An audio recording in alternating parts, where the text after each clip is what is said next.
Hey, Lego Movie 2011 here, and I'm going to show you my custom Ghostbusters Ecto-1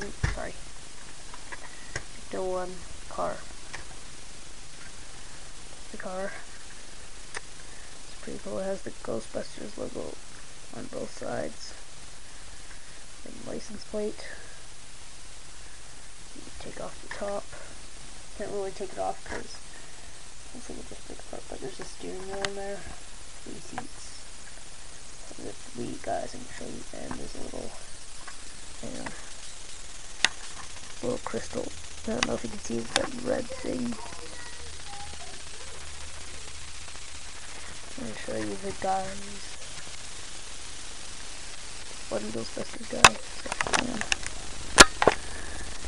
One guy has a little proton blaster. Second guy, he also has a proton blaster.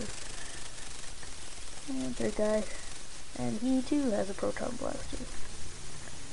My custom Ecto-1 car. Don't forget to rate, comment, and subscribe.